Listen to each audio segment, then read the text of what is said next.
Merci infiniment pour les dispositions pratiques. À la fin de l'allocution du garde des Sceaux, nous allons laisser le garde des Sceaux sortir avec les présidents d'institutions et nous allons les suivre. La photo de famille se déroulera devant la salle rouge. Je voudrais très respectueusement demander au garde des Sceaux, ministre de la Justice et de la Législation, Maître Yvon Déthiéme, de bien vouloir prononcer l'allocution d'ouverture des travaux de cette revue. Merci, monsieur.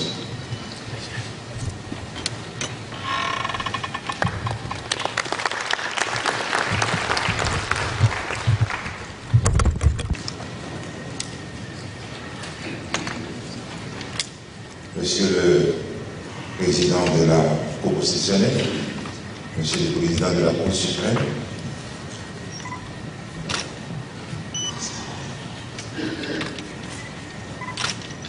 Monsieur le bâtonnier de l'ordre des avocats de l'État, Madame la Présidente de la Chambre militaire, Messieurs les Présidents, procureurs, généraux spéciaux et tous les membres de la compagnie judiciaire ici présents, Mesdames et Messieurs, chers invités, je voudrais, en prenant la parole, espérer que vous avez pu prendre quelques jours de repos et que, à ce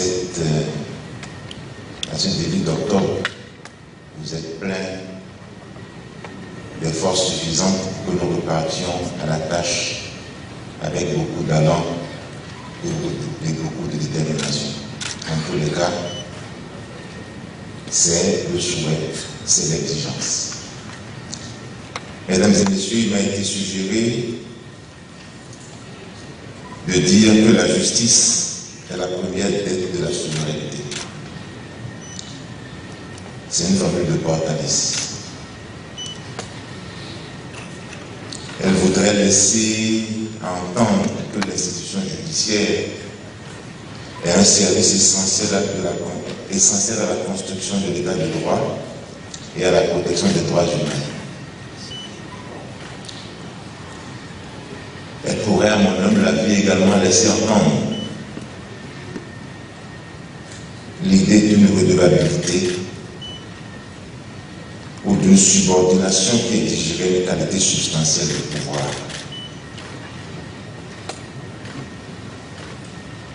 Je n'ai pas prévu de faire une dissertation philosophique. Je ne voudrais pas non plus vous ennuyer avec des concepts trop abstraits ou vous provoquer par rapport à certains aspects de ces questions conceptuelles. Je voudrais simplement que nous puissions entendre, et je voudrais très humblement, très respectueusement partager avec vous ce qui est au cœur de l'initiative qui nous réunit ce matin et qui pourrait se laisser entendre comme ceci: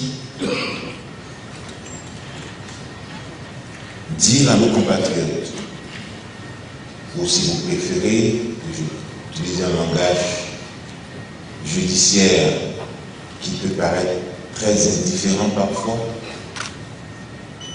dire aux justiciables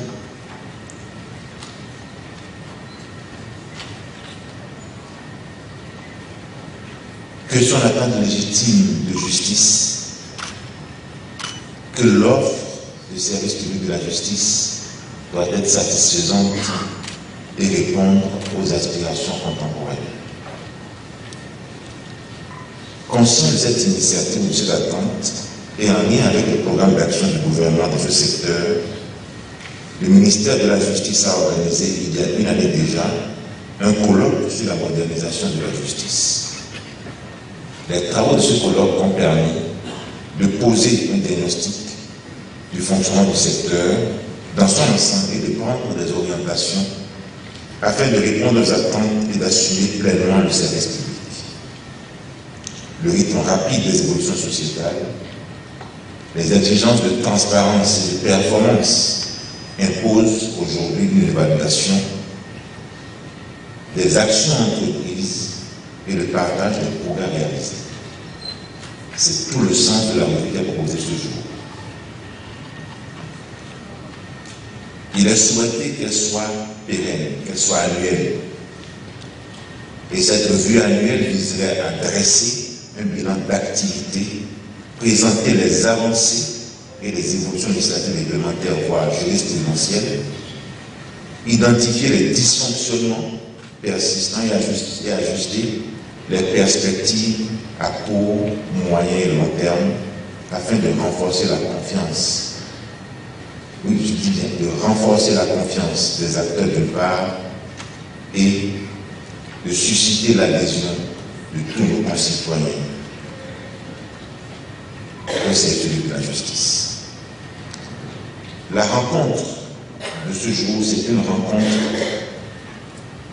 avec les données de l'activité judiciaire, avec les données des services et des unités judiciaires, avec les données, les réalités de tous les partenaires de la justice, les réalisations de chacun des acteurs, et cette rencontre est suggérée comme un miroir à l'aune duquel on évaluera les projets et la pertinence des orientations. La revue s'inscrit dans une dynamique d'amélioration continue du service public de la justice. Mesdames et messieurs, à l'occasion de cette activité qui se déroulera sur 2 jours, vous assisterez à la présentation succincte et chiffrée des réalisations de chacune des directions centrales et techniques du département, à la collecte et à l'analyse qu'ils ont faites des activités des autorités judiciaires et des services judiciaires. Vous assisterez au partage de l'activité des juridictions avec d'autres services aux usagers. Les chiffres clés énoncés permettant d'induire les perspectives à court et à moyen terme. Aussi, la période d'activité permettra-t-elle d'effectuer une revue législative, réglementaire, voire jurisprudentielle. Dans le feu de l'action, parfois nous n'avons pas le temps de constater, de prendre le recul pour lire et de mettre à jour des tests, des évolutions du droit positif. C'est également l'occasion ici de partager des informations sur les 32 lois qui ont été votées à ce jour sur l'année 2024, sur la centaine de décrets qui ont été adoptés et peut-être des règlements d'application qui ont été pris en forme d'arrêté ou autre. Il est normal que les personnes qui sont chargées de l'application de la loi soient totalement informées de toute alimentation existante. Il est également essentiel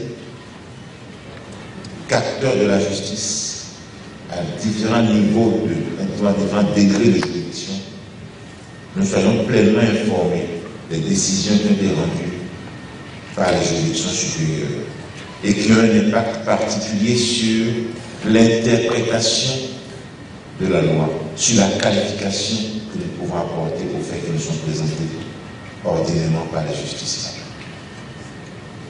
C'est l'occasion de partager toutes ces informations. La revue est également l'occasion, Monsieur le Président de la Constitution vous l'a rappelé, de refaire le point par rapport aux recommandations qui ont été convenues l'année dernière ici, par rapport à d'autres qui sont posées dans le temps, pour que nous voyions le progrès réalisé et que nous puissions ajuster à nouveau notre activité. Faut-il toujours avoir une carte judiciaire telle que nous l'avons, avec les moyens que nous avons, avec les réalités que nous avons dans le pays? Faut-il organiser dans les juridictions de première instance la médiation, la conciliation, plutôt que de la laisser en dehors à d'autres tribunaux de conciliation? Ce sont des réflexions qui méritent d'être faites pour que nous puissions faire évoluer notre système judiciaire. C'est l'occasion de le faire. Mesdames et messieurs, J'ai la pleine conscience de la grandeur de l'ambition et des défis auxquels nous sommes appelés et qui sont à réaliser parfois avec une modeste personne et les moyens que nous avons. Mais rien de beau, rien de grand ne peut se réaliser sans un énorme sacrifice. Je sais en prononçant ce mot sacrifice que je touche au tréfonds de certaines réalités, que je touche quelque chose de sensible, une corde très sensible. Mais construire un État nécessitera des sacrifices. Je vous remercie chacun de votre dévouement donc à la tâche de justice, au service de la justice pour l'ensemble de nos concitoyens. Je nous exhorte à une participation active et assidue aux travaux afin d'enrichir les différentes présentations de vos idées, de vos propositions et de faire en sorte que chacun se sente concerné par ce qui se passe dans le secteur de la justice. Je voudrais, à l'horizon de l'année judiciaire qui commence la semaine prochaine, la rentrée judiciaire des cours d'appel vont traîner dans chaque ressort tous les tribunaux de ces ressorts et tous les partenaires qui sont concernés. La semaine d'après, la Cour suprême nous accueillera pour sa rentrée solennelle.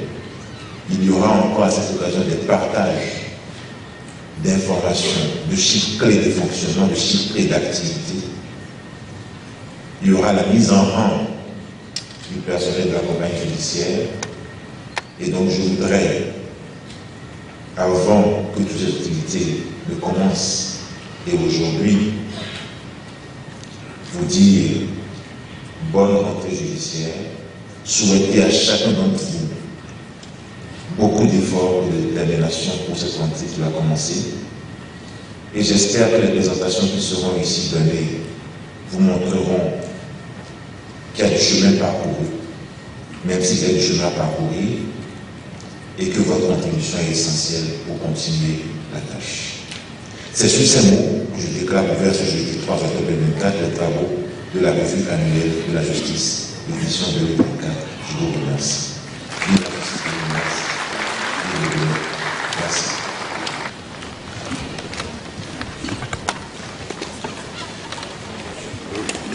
Merci. Un peu plus d'applaudissements. Merci infiniment. Alors nous allons nous mettre debout. Le garde des Sceaux avec le président de l'institution vont nous montrer le chemin.